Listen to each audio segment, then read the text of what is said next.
వాడున్నాడు ఎవడు మనవడు. మనవడి పేరు సార్? మనవడి పేరు పార్థ. పార్థ. పార్థ మిమ్మల్ని ఎలా భయపెడతాడు? మనవరాలు మీరా. ఓకే. పార్థ భయపెట్టడం ఉండదు, తాతగా అనుకుంటూ వస్తాడు, ఏదో మాట్లాడతాడు, ఏదో చెప్తాడు, అయిపోద్ది. ఒకసారి వాడు ఫోటోలు బాగా తీస్తాడు. వాడు వచ్చి రే నా ఫోటో తీ అని అంటే అలాగని కెమెరా పట్టుకున్నాడు. ఇలా అన్నాడు, అలా నవ్వద్దు మామూలుగా ఉండన్నాడు. నన్ను అలా అన్నాడు, ఎవడు లేడు అసలు. బ్రహ్మానందం గారు అంటే ఆనందంగా నవ్వుతారు, బ్రహ్మానందం గారు నవ్వు అంటాం కానీ నువ్వు నవ్వడం ఎందుకురా, నవ్వించన్నట్టు చిన్న ఎక్స్ప్రెషన్ ఇచ్చాడు.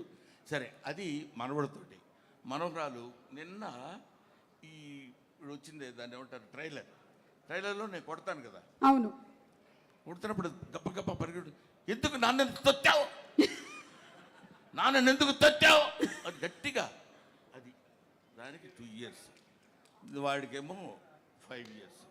దట్ ఈస్ నా మనవడు మనవరాలతో నాకున్నటువంటి. అసలు కన్నా వడ్డీ ముద్దని ఊరికే అనరు, అందుకనే అంటారనమాట.